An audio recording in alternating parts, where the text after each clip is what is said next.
Now, in this section of emotion regulation skills, we'll be covering opposite action. First, we'll go over when you use opposite action, then we'll go over the steps of how to use opposite action step by step, and then we'll give you the specific opposite actions for each emotion, for an array of different emotions.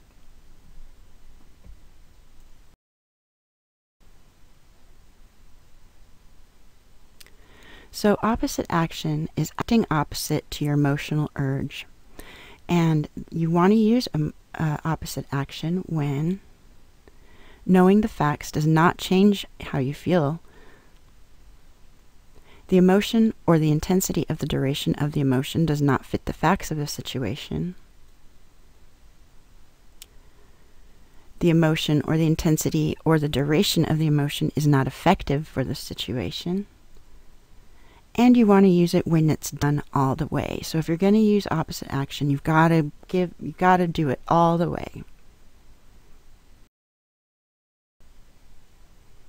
Now let's go over opposite action step by step. The first step to opposite action is identify the emotion you want to change and check to see if the emotion fits the facts. If your emotion does not fit the facts, or if acting on your emotion is not an effective response, then you go on to step 2. Step 2, you want to identify the action urges, and then go to step 3.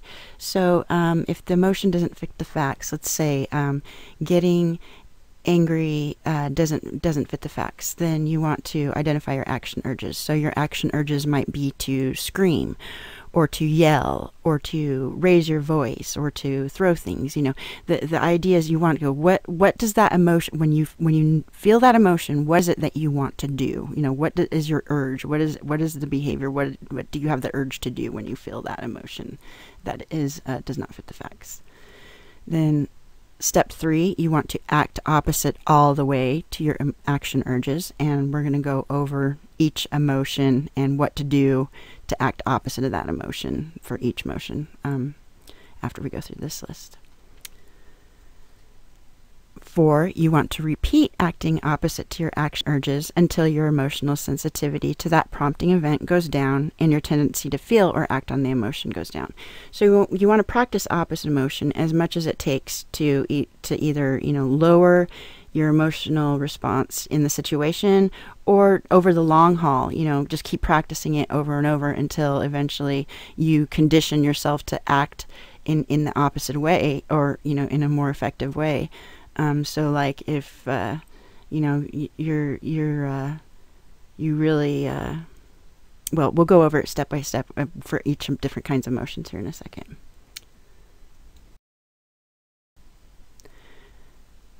So let's start with fear.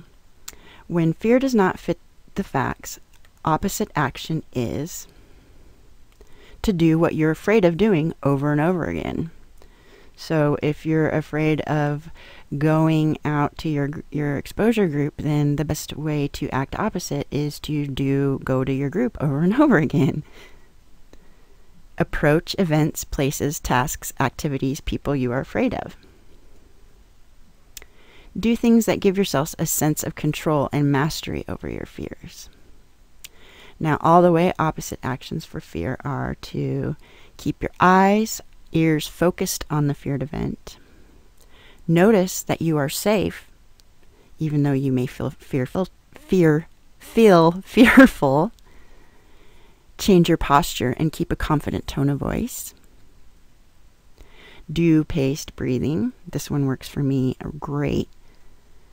Breathe deeply all the way into your diaphragm and slowly. Now, when anger does not fit the facts, your opposite action is to gently avoid the person you are angry with rather than attacking them. Now, this gently avoid is different from fully on avoid, meaning that, like, if you're really upset and you feel like yelling or acting on the action urge, then you want to gently avoid until you come down, you know, do a few little paced breaths and get down a little bit more calm. Then you come back to it a little bit, so then you're not attacking. You can take a timeout and breathe in deeply and slowly. And this was the one I always use. Like, this is my go-to when I'm angry. Because I find when I get angry, I react really strongly and really intensely.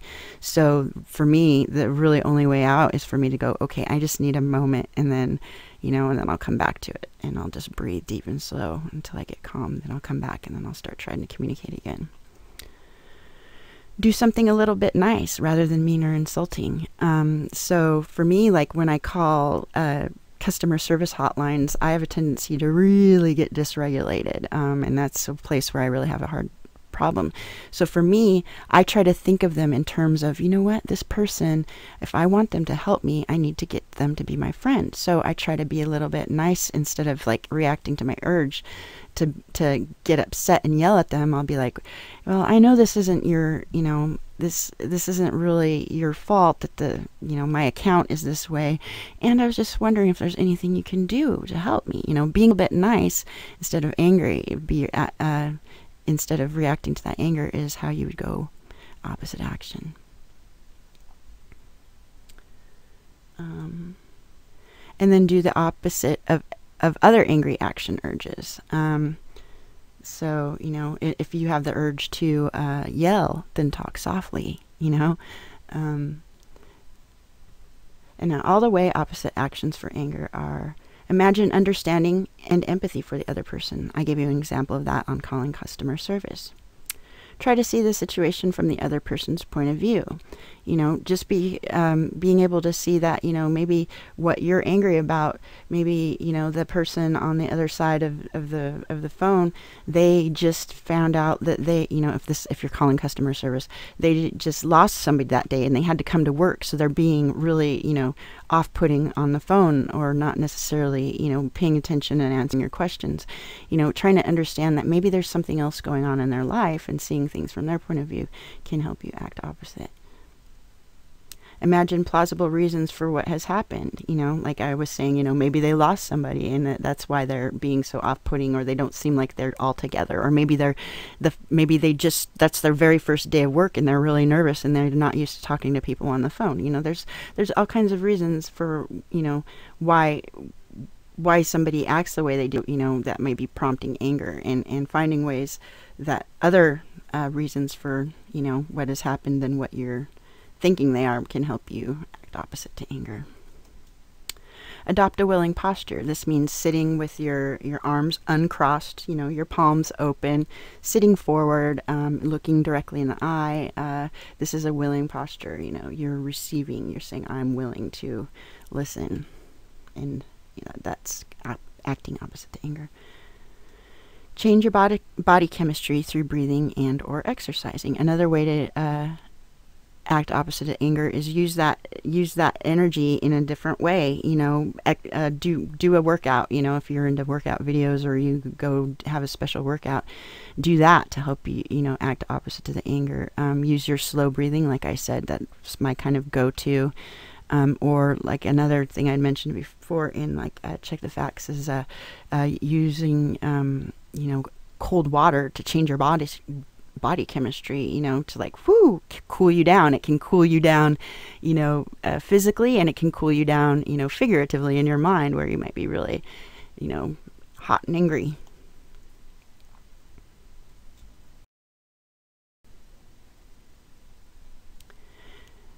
When disgust does not fit the facts, the opposite action is to move close, eat, drink, stand near, or embrace what you find disgusting. And be kind to those that you feel contempt for, or step into the other person's shoes. This might be particularly helpful for people who have problems with racism, or people of other cultures or things like that. Approaching them and thinking of them in walking in their own shoes, or trying to be near these people so you can really get to know them as just people, will help you fight feelings of disgust, that you might have. So that would be acting opposite. All the way opposite action for disgust is imagine and understanding empathy. Try to see the situation from the other person's point of view. Imagine really good reasons for the other person's behavior.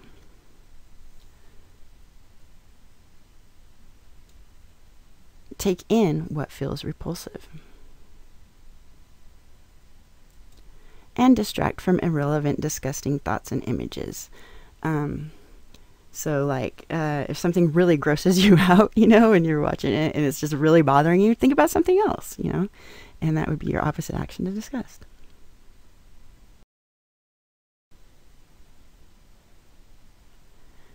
So when envy does not fit the facts, the opposite action is to inhibit destroying what the other person has. So let's use the example of, let's say you were in a competition and you got first runner up, and you were shooting for first place. Well, instead of maybe trying to ruin the experience for the other person by, acting and saying, oh, well, you didn't deserve that, or, talking behind their back and telling others that they just won this because of this or that. You want to avoid inhibiting destroying what the other person has. So you don't want to ruin the experience for what the other person has. You can do the opposite of the envious action urges. So if your urge is to like put the person down or to talk badly about them, then the opposite action might be to say, congratulations, you did a really good job. That would be an opposite action to your urges.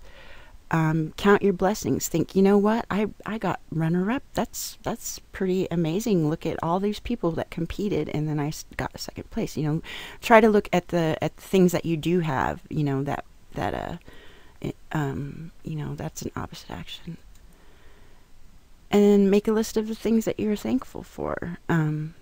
Because, as much as we may be envious of others, there's still other things that we have that are just, that we may be discounting. If we make a list, we can act opposite by seeing what we have to be thankful for. Count all of your blessings. Avoid discounting some blessings. Don't negate, the positives just because, of the, you have the urge to be envious. Now remember, these are all for when emotions do not fit the facts. This might be different if they did fit the facts. So just remember that. Avoid exaggerating your deprivations. So, you don't want to be like, oh, I'm such a loser, because I didn't win this, and I never win anything. That might be exaggerating the facts of the situation. So avoid that, and that would be your opposite action for envy. And stop exaggerating others' net worth or value. You don't want to over measure.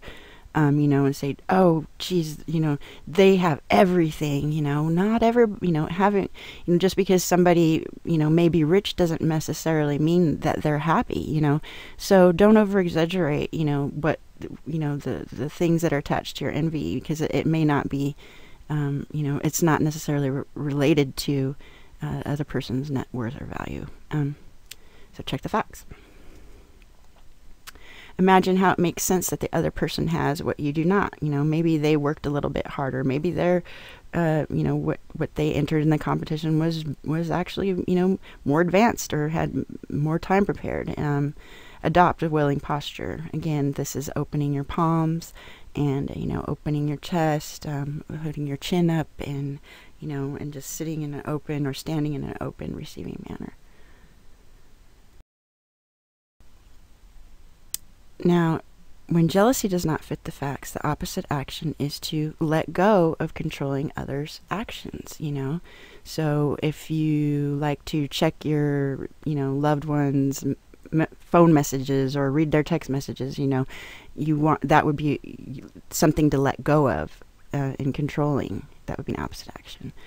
Share what and who you have in your life, So if you don't like that your loved one spends so much time with other people, well, let them spend time with other people. That would be acting opposite to your jealousy. Now, acting opposite all the way for jealousy, you are not spying or snooping, so no reading emails, no using their passwords to look at their stuff, or reading their mail that's, opening their mail that's for them, or those kinds of things. Suppress probing questions like, where were you? Who were you with? Why were you there? How come she was there? How come he was there? Why were you talking to them? Those would be things to avoid asking when you're trying to act opposite of jealousy. no avoiding. Listen to all the details, so if you have the urge to act jealous, on jealousy, rather than going, oh my gosh, he was with that person, listen to really all the details of what's going on, because it might not be anything to be jealous about. Keep your eyes open, look around, be mindful, be aware, pay attention to what's really going on a factual basis, not necessarily what you're thinking that are thoughts or your emotional responses. I mean, be aware of your emotional responses, but be mindful of the facts. You're always checking the facts. Even when you're doing your opposite action, you're always constantly checking the facts. So something to be mindful of. Take in all the information about the situation. So don't just go to the things that gravitate you toward jealousy. Try gravitating towards those things that you don't think about, when you get jealous. Look at the little parts of what you're hearing or seeing that don't come naturally or don't perk naturally, like, when you hear that that your loved one's hanging out with somebody that, you might be jealous of, really listen to what's really going on, all the information. Just because they're talking to that person doesn't mean there's something to be jealous about. Maybe they're just talking to them because they ran into them and they were like, oh my gosh, I have to talk to them because it would be rude to be otherwise.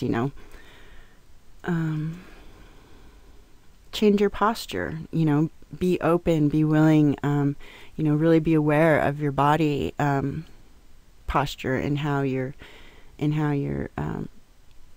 responding to jealousy. Again, adopt the willing posture, palms open, be open receiving. And change your body chemistry. Breathe deeply and slowly. Count your breaths. Take a time out, just like I said with anger. If you need it, being able to stop yourself from acting on those urges that your emotions cause can help you, regulate your emotions. So that would be acting opposite.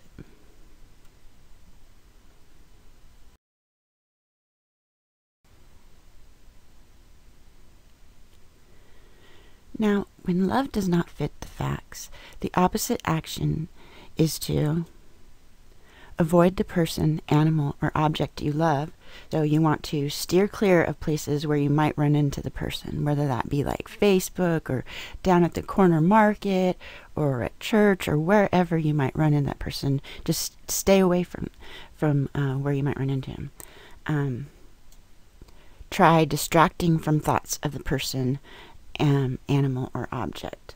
So do something active that does not remind you of the loved one. It could be a hobby, it could be gardening, it could be anything. Just anything that's active and keeps your thoughts distracted away from the person that your love does not fit the facts for.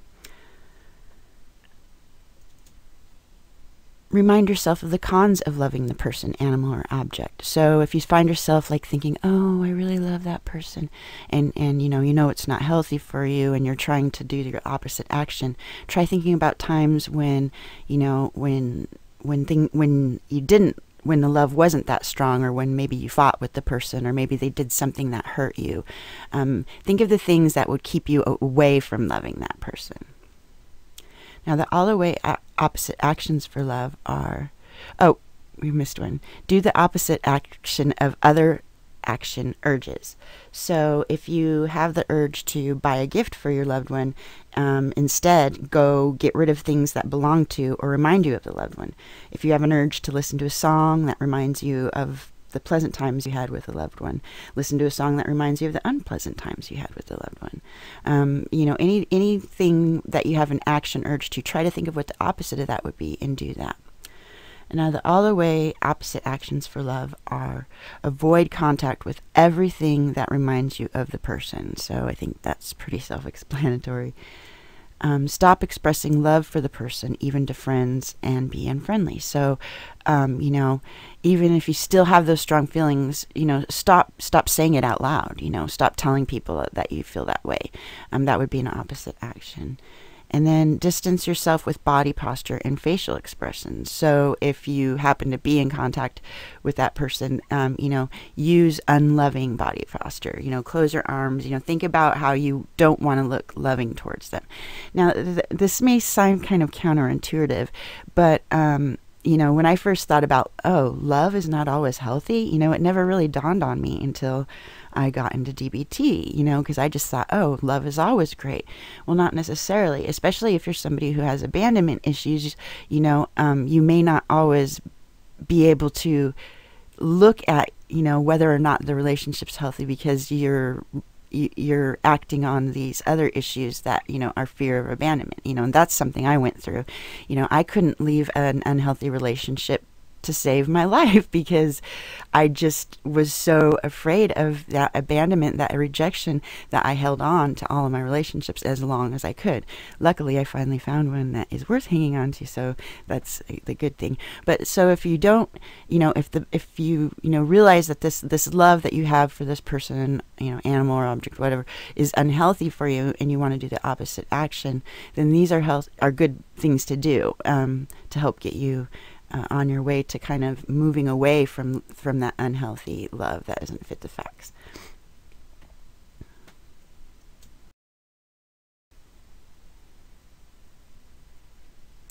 Now, when sadness does not fit the facts, the opposite action is to get active, approach, don't avoid. So, like I was saying before about anger. Anger is something that, especially like if you have, like I have BPD or borderline personality disorder. And so for me, one way that I avoid sadness is by getting angry, because it's more comfortable. It's more easy for me to get angry than it is to feel sad, because as soon as I start feeling sad, I start feeling ashamed, So if the sadness fits the facts and it's and something was lost and it's healthy for you to feel sad, then you want to use, you really want to kind of process that sadness and think, let yourself experience it. Don't get caught up in it, but kind of just observe it and let yourself, experience it. I mean, what's the worst that could happen? You could be sad, do things that make you feel confident and feel competent and self-confident. So, doing things that get you out and active and make you feel more connected, or for me, going to my exposure group makes me feel competent and self-confident, because it gives me a safe space where I can express my sadness. And that's another thing to keep in mind about sadness. You want to express emotions, especially like when you're first getting into the emotion regulation and you're starting to express your emotions, and they're ones that are uncomfortable for you, or maybe all of them are uncomfortable for you. You want to try to start expressing it in places where you feel safe, where you feel like where you have a good idea that you're going to get supportive feedback, starting to beginning expressing different emotions in environments that are not necessarily going to be encouraging or going to reinforce that you continue that expression or that behavior is not going to be helpful for you, and it might cause you to have more distress. Now, all the way opposite action for sadness is pay attention to the present moment. So, you really want to look at that sadness and think, wow, how strong is this sadness? On a scale of 1 to 100, how strong would my sadness be right now? What does the sadness feel like in my body? What are my thoughts? Look, and when you think about your thoughts, just look at them, like, whoa, there's a worry thought. There's there's an anger thought, put them in categories rather than look at the content, because you can get caught up in it. The idea is you want to really allow yourself to experience the sadness. Be mindful of your environment, each detail as it unfolds, so as you're experiencing the sadness, keep your eyes open, look around, be aware of your body, are there tears coming out of your eyes, what's going on around you. You want to experience the sadness, but you want to experience it here in reality, not inside your head or in the past or anywhere else, but right here, right in the now. experience new or positive activities you are engaging in. So like for me, if I'm, going to exposure group, it's a peer exposure group, and we're all kind of processing emotions. When I go in there and I'm, trying to process some sadness or something, I want to give myself fully to the experience, and really try to detach any sort of sense of judgments or preconceived ideas that I might have about it. You just want to open yourself up to the experience and allow it to happen, and be curious, that there are positive things can happen for you. Like for me, the first time that I think I effectively experienced sadness, it was really an amazing relief to me, because I've also struggled with depression, so I've always been, afraid. Sadness was something that was kind of made me fearful, because I was afraid if I started feeling sad and let myself feel sad, then I was going to get depressed, and then I was going to get stuck in a rut, and then I'd be in bed for 2 weeks, or whatever. But sadness for me anyways was quite different. Instead of it shutting me down, it's kind of like taking a shower, it's your emotions. It's like cleansing, and when you're done, you feel kind of relieved, and like a weight is lifted off you, and that's a totally different feeling than when you get caught in a sadness that goes into a downward spiral of a depression. So that's part of the whole experience is being able to just look at it and look at the different qualities of sadness and different experiences and different situations, and and really becoming mindful of how you experience these emotions, because for you that might be different. That's the thing, is don't get yourself attached to what other people's experiences are. My experiences are going to be different than yours, or maybe they might be a little bit similar, but we're all going to have our own experience. Change your posture and keep an upbeat voice tone. So for me, one thing I know that I've heard from my peers is that I don't do very well with eye contact, and I kind of look down. So you want to be aware of your posture. Adopt a willing posture, hands open. Be aware of your voice. Speak clearly and confidently. But if you feel sad and you want to cry, that's okay too. Just be aware of your voice tone and your body posture. Change body chemistry and increase physical exercise. So if you're feeling like just really like shut down, get up and shake around, or do a stretch to the sun, raise your arms up and look up at the sky and just hold your arms up, do something that activates your body. If you feel like you're not really fully, or you're getting caught up, or you're in the sadness, or you're not in the moment.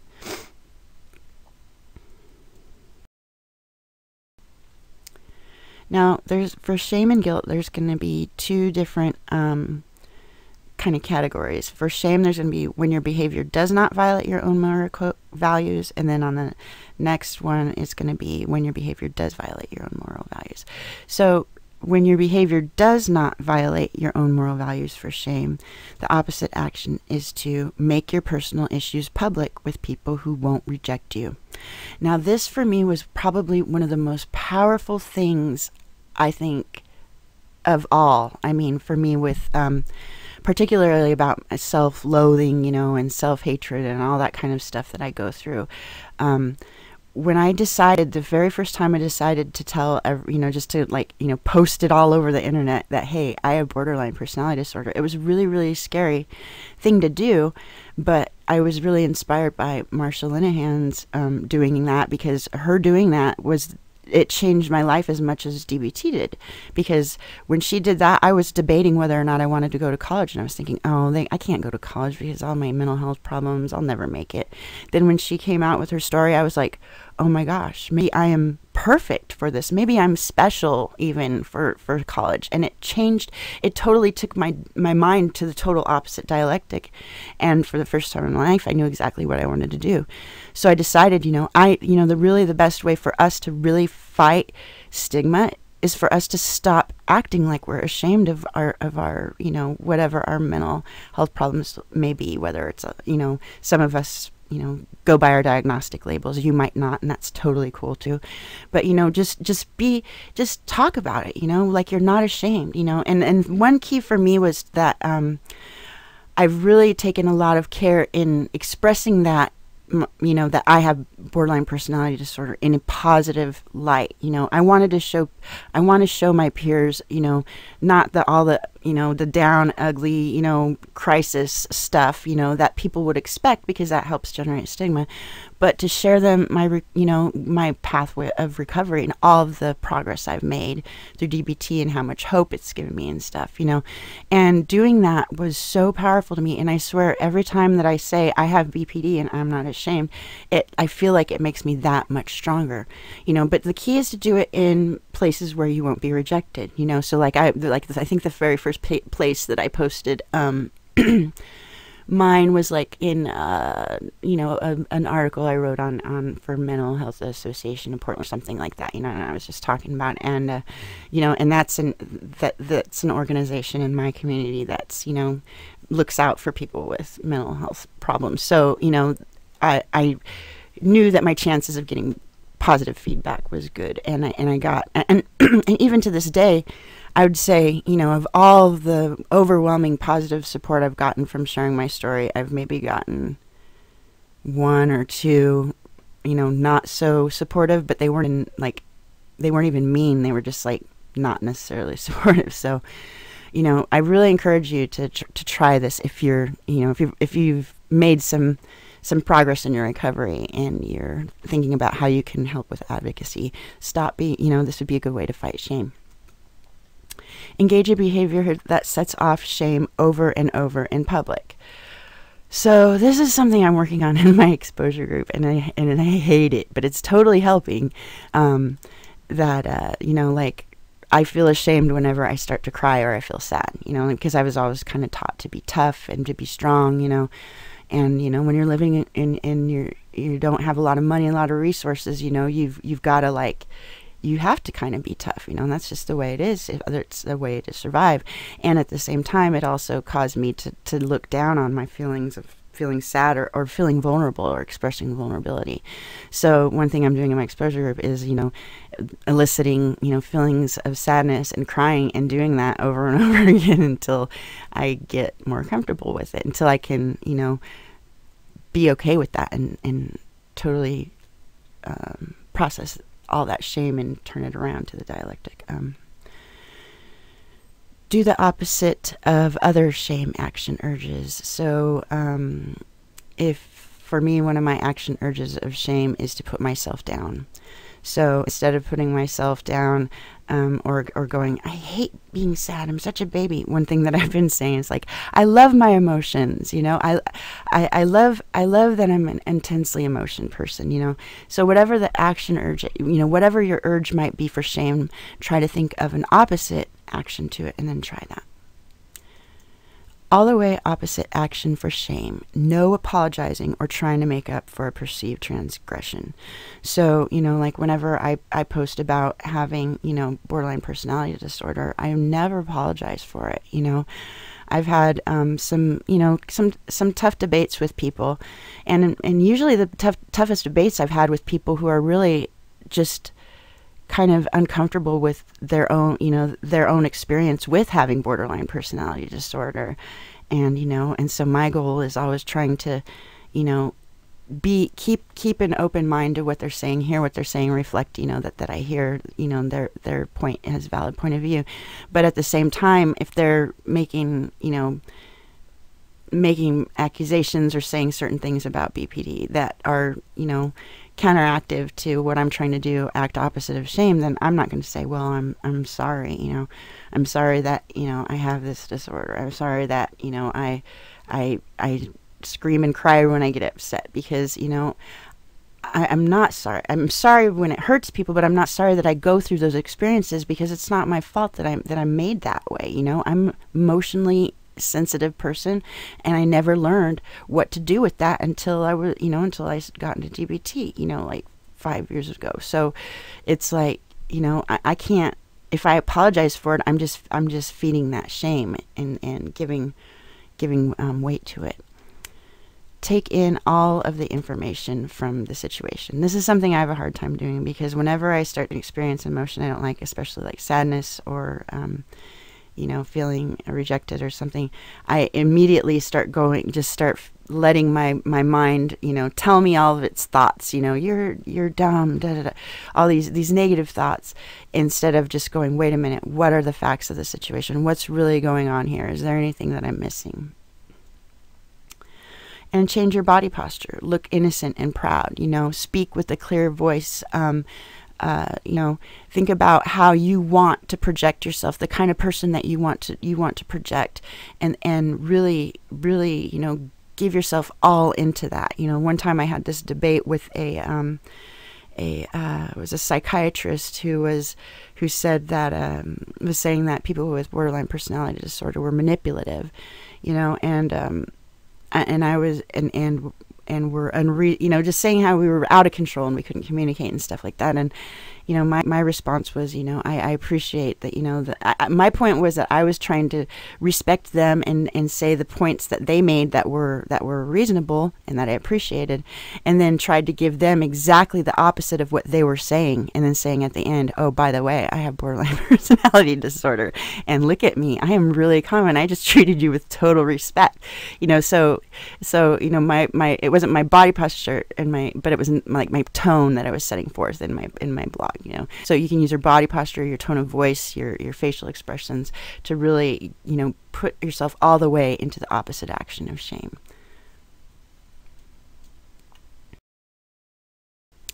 Now, when shame does violate your own moral values, you want to apologize publicly. You know, tell people, look, I'm sorry. This is what I've, you know, this is, I did something, this is, you know, I feel bad about it and I'm sorry. And, you know, but at the same time, be discretionary. You know, you want to always make sure to be aware of the you know, the environment that you're practicing your skills in, especially when you're new to skills. You know, you really want to be aware of your environment, because the goal is to set yourself up in an environment where you use your skills and you're going to be effective in it, because the more that you're effective, the more likely you're to use the skills next time. That's the whole principle of, you know, behaviorism. Repair the transgression. You know, like for me, you know, I have this, you know, with agoraphobia, I have a really hard time with showing up when I have you know, my sessions at DBT, and I feel really ashamed because I love DBT and my therapists are awesome and they want to help me. And, you know, so one way for me to repair the transgression, you know, is to say I'm sorry, or, you know, bring a little card with a nice drawing in it, or, you know, show up early, or, you know, call and leave a message, you know, explaining, you know, just saying that, hey, I acknowledge, I see that I'm been really disrespectful and not calling you, and I'm really sorry for that. You know, look for ways that you can repair the transgression. Make things better, or work to prevent or repair similar harm for others. So for me, you know, when one thing that I do to help fight, you know, my sense of shame is that when I hear other people invalidating themselves, you know, or saying, I shouldn't feel that way, you know, I say, yeah, you should feel that way. Those are your emotions, you know. Or if somebody says, oh, I'm being so dramatic, I'll say, why do you say that you're being dramatic? Don't, you know, it's not fair to judge yourself. Your emotions are emotions, and, you know, you deserve to feel exactly the way you feel, because that's the way you feel, you know. So, make things better by, you know, working against the kind of harm that maybe you've done. Like for me, it was towards myself. Commit to avoiding that mistake in the future. This is when I really need to work on with my showing up on time for my appointments. But you know, you can set goals around that too.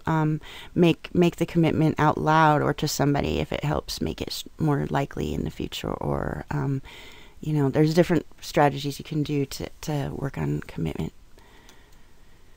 Accept the consequences gracefully. So, you know, like a few times I've had to be put on vacation, as they call it in dialectical behavior therapy. You know, when you miss too many appointments in a row, then you get you have to take a break and kind of figure out, you know, what's going on, and then you come back. So, you know, a few times I've had to do that, and I've just said, okay, you know, yep, I screwed up, and I'm going to take a break, and I'll come back when I get it figured out, you know. So, you know, be willing to admit, you know, when you've made a mistake, and if there's consequences, just, you know, be willing to take them. And the all the way opposite action for shame is to forgive yourself, you know, to forgive yourself for the things that you've done, you know, say, you know, wow, this is really messed up that I did this, and I forgive myself, you know. Like for me, when I used to have self-harm, this is one that I'm continuously working on, you know, forgiving myself for the harm that I've done myself, you know, because it's a lot of pain to carry on that, gosh, I can't believe I've done that to myself. So one way to fight that shame is to work on forgiving yourself. Acknowledge the cause of your behavior, you know. For like me with the self-harm, you know, it's I didn't have any other, you know, I didn't know any other way to deal with it effectively, you know. When it was so overwhelming, that's all I knew, you know. And, you know, that's kind of the self-validation factor, acknowledging, you know, that there is a cause behind your behavior that isn't attached to your willpower, you know, or maybe not even attached to your consciousness, because a lot of, you know, that's part of a lot of the problem with, you know, a lot of our emotional responses is a lack of awareness, you know. And that's what mindfulness does, is it builds awareness, you know. So there's causes of your behavior, and you might not always know what they are, and that's okay, you know. Let it go, you know. So sounds so easy. I know it's deceptively easy, almost annoyingly easy. So don't let this sound invalidating, because I know that it might, because I know it does to me, even just saying it, you know. Oh, just let it, get over it, let it go. Well, actually, you know, really practicing letting it go is thinking about, you know, okay, you know, pain plus non-acceptance equals suffering. So think about, I want to let this go, this shame, because if I don't, it'll only cause me more suffering, you know. So, you know, I want to let go because I want to stop suffering, not because I want to be strong, or I want to be tough, or I want to regulate this emotion and get control over it, but because you want to let it go for your own peace of mind, your own peace of spirit.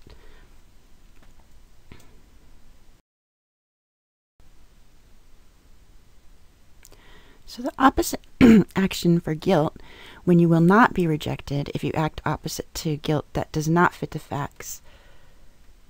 You want to make your personal characteristics public with people who won't reject you. So this is a lot like, you know, what we talked about with the shame is, you know, talk about the so for me, a thing that I tend to feel guilty about that doesn't fit the facts is, you know, I feel guilty about expressing my sadness.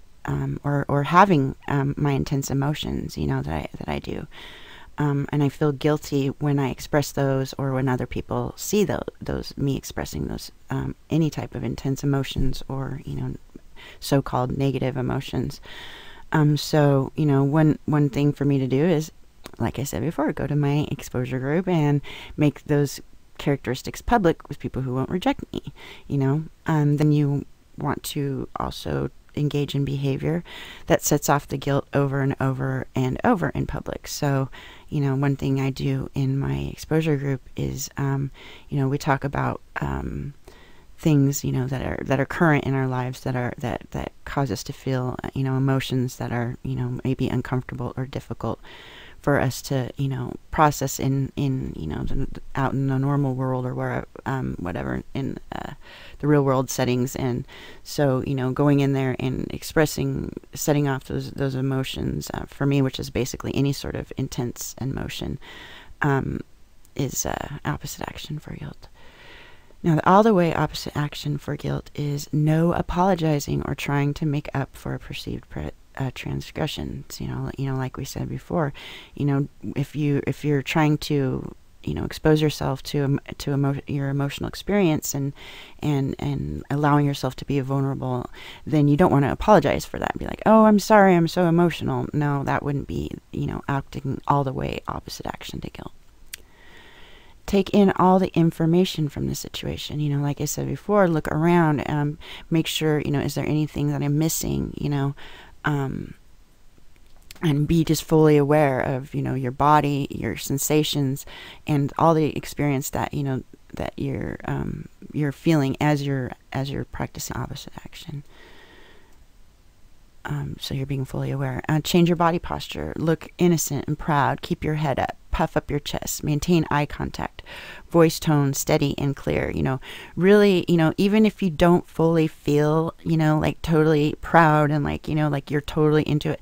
The idea is that by, getting into it, by acting that way, your body will start to respond that way. Because like we said before in the earlier, in the introduction to not to opposite action, but to emotion regulation skills, emotions are a full system, response. You change any part of the system, you change the response. So, by looking innocent, looking proud, by acting that way, eventually you might start feeling that way, or start bringing it, your emotion towards that way.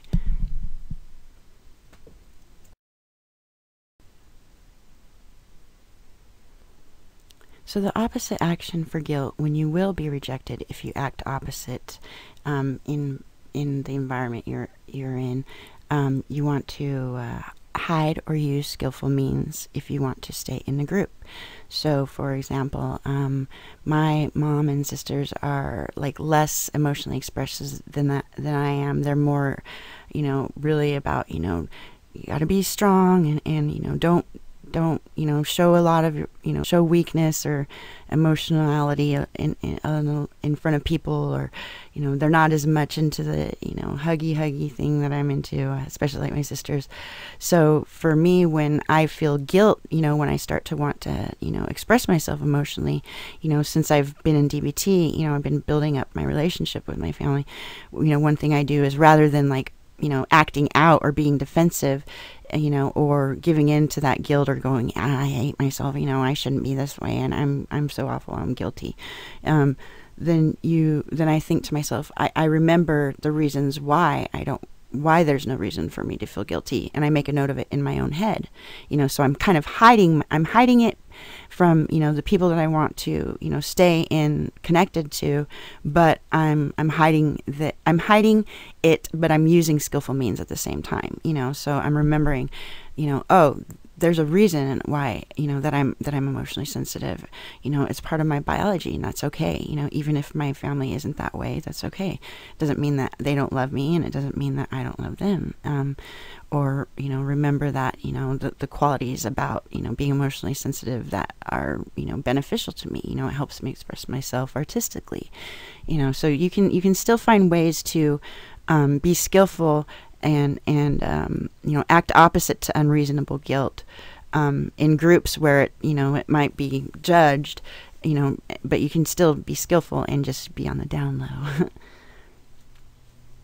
Join a new group that fits your values. I literally started a new group on Facebook for DBT Peer Connections, and we have almost 2,000 people now, and we're all emotionally sensitive people, and everybody on there has just been wonderful, and we all just support each other and express ourselves emotionally, and create a safe place for us to validate our emotions, express our emotions, and be the emotionally sensitive people that we are, free from judgment and in a supportive environment. So that helps you act opposite to guilty feelings, in this case to emotions. Do what makes you feel guilty over and over with your new group. So we have a lot of I like to put little tasks on the posts for challenging members to expose themselves to guilty feelings about emotions. I shouldn't feel so sad about this, or I shouldn't feel so mad about this. Then, I'll post something that says, well, all our emotions have a reason because they're trying to tell us something. So what about your emotional response makes sense? What makes sense about you feeling angry? What makes sense about you feeling sad? And creating a space so that people can really, think about it and come up with an answer that's opposite to that feeling, of guilt for being emotionally expressive, or whatever it is, whatever emotion is. validate yourself. This one cannot be overstated enough. And this is something I have really need to work on, and that I'm working on directly right now, as I'm in exposure or working on exposure, is, when I start to notice that I have an emotional response, my immediate urge is to put myself down, to use negative self-talk, and be like, you're no, you're such a wimp, you don't know how to be tough, why do you always got to be like such a drama queen and such a baby, da, da, da. And so the opposite to those statements, that are kind of fed by guilt would be like, I'm an emotionally expressive person, and that's okay. I'm sensitive, and that's just the way my biology is, and I accept myself for who I am. My emotions are part of what makes me a creative person. That's what gives me empathy. It helps me feel sympathy and empathy and compassion for other people's suffering. Try to think whatever your urge is towards feeling guilty about something that doesn't fit. Whatever that urge is for you, try to think of something opposite. What would be opposite of that urge that you have that doesn't fit the facts? Engage in social action to change public values. I mean, part of why I started my blog at ilovedbt.com is to create a space where I could, just talk about my personal story and have resources for people to, practice skills with worksheets and stuff, and read articles about advocacy and why people who have emotional problems, whether it be borderline personality disorder or whatever your psychological problem or emotional problem may be, to really create a space that says, hey, look, we are people and we are suffering and we need your support. We don't need your judgment. We don't need you to put us down. We don't need to be told that we can't get better. We don't need to be put away. We just need support, and look, we're just people like you, we're people's daughters, mother. And for me, that's been really, really a powerful thing for me, working against unreasonable guilt about, having having the emotional problems that I do.